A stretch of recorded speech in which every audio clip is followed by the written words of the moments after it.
I'm Piper. And I'm Paul. And these are our world-class memories. Let's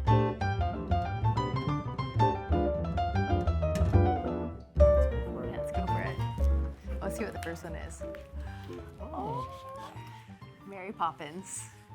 One of the biggest memories in that costume, because it was our first Worlds together in London.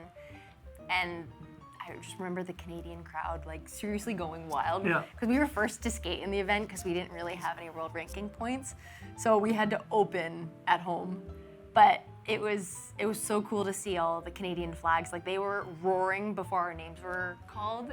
Yeah, I mean, one of my favorite memories from this Worlds actually was, I think it was after the free dance, but we were kind of walking around backstage. Someone was bringing us somewhere. Oh, I don't know if we had to do a press conference or if we were going to doping, or I don't know. Someone was leading us, but we bumped into Toller Cranston, and it was our first time meeting him. The only time we both met him, and he just kind of dramatically fell to his knees and started saying how much he enjoyed our skating. That's something we still talk about all the time, and it was a really special memory that we have, I think, with these programs specifically. Mm-hmm.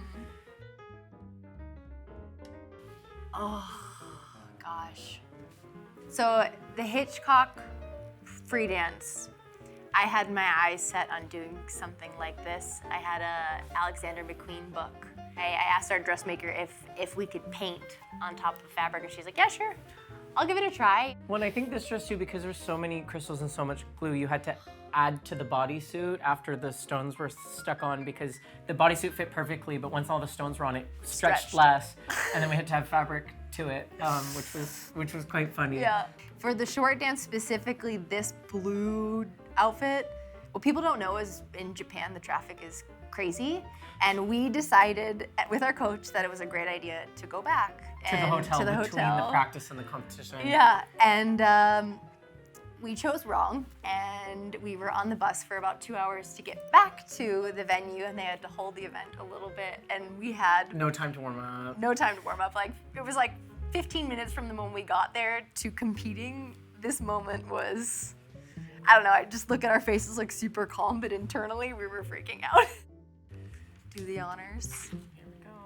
Oh yeah. I don't remember this program.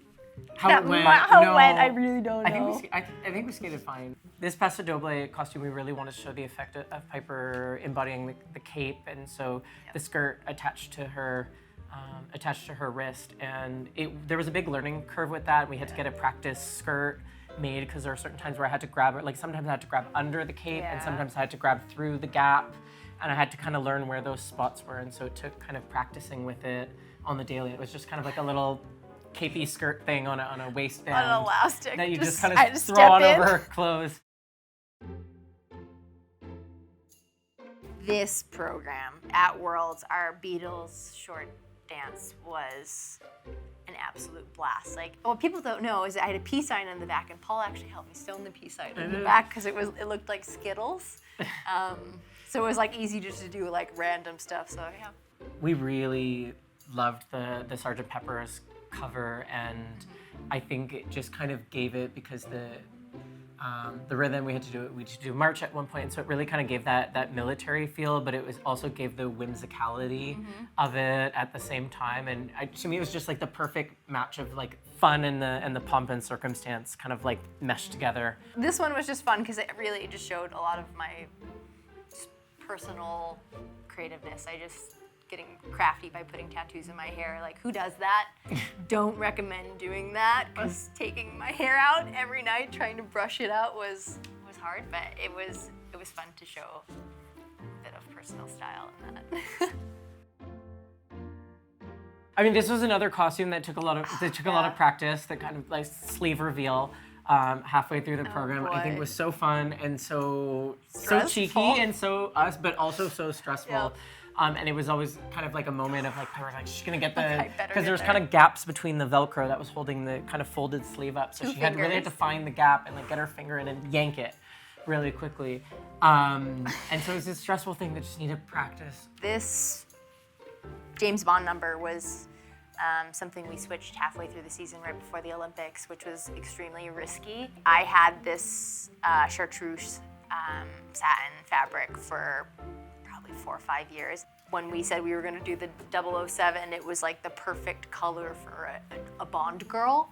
I think it's funny. I think when we first started skating together, you had told me you wanted to dress in this Yeah, color. that's true. And then maybe 2 or 3 years later, or one day she found the fabric. Just did. out of the blue. I don't know where you found it. Leo's Textile. Yeah, There she you just go, said, I found the sorry. fabric, and there was no purpose for it. There was no dress for it, but she said, I bought it. I bought it, I got the fabric. And then it took another few years Yep. to actually get the dress made in it.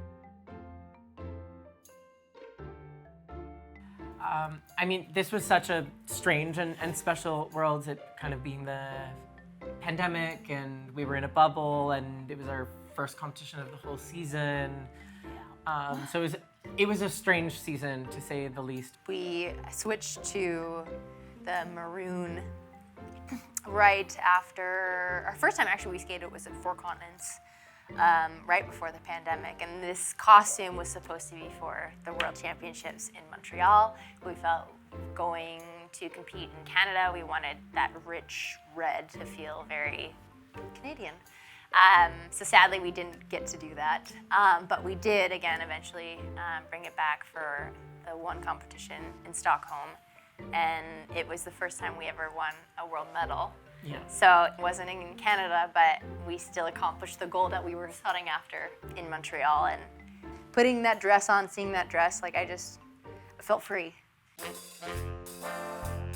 Oh, oh, fun. Oh boy. You can't go anywhere else than that. Like, I mean, the thing is, it was funny when we tried to figure out how to do this program. Was it, do we match or do we not match? You know, and I think ultimately at the end of the day, anything that we came up with when it didn't match didn't make sense. Yeah. So to have these, I mean, they're slightly different, but these matching bodysuits are just iconic. I actually found out later, we were on Jimmy Kimmel. Jimmy Kimmel was making fun of our bodysuits. Maybe he wasn't making fun of it, he was just thought They came up. He thought they were so cool. They were a conversation They were starter, a for sure. conversation starter. I think more than anything. I think we went into making these costumes, one, knowing they might be a complete disaster, and two, even if they were amazing, they would be extremely polarizing as the kind of season progressed, and there'd be people that would love it and people that would hate it. And I think in some ways that was part of the fun of it more than anything. Honestly though, the first time I put this on, because there was no stoning, no nothing, I looked like an orange Power Ranger. I was a little worried that we were gonna be orange Power Rangers, but then obviously once everything came together, like, it's so iconic. Like, I just feel happy. Oh my gosh, we've been skating a long time. Yeah. It's the big takeaway. Oh, But you can talk about this one. love these. I mean, both, like, this one was saved on my Pinterest board for years. More than anything, I think really the costumes were built around the dress for this one specifically. Like it just had to be a red dress because it had to be. Yeah. I think more than anything, but you know, there's another program that we just loved, and I think the costumes just allow us to tell the story that needs to be told, the story of Avita, who's kind of the centerpiece of it. And I think just having the nice juxtaposition between the colors really allowed her to stand out and shine and make her kind of the main character of the piece in a lot of ways. This world was pretty special after Piper's surgery and recovery. When I look at these pictures, I just kind of think of the grit that went into that season and getting there more than anything, and how we were able to do that together. I'm Piper. And I'm Paul. And those were our world-class memories.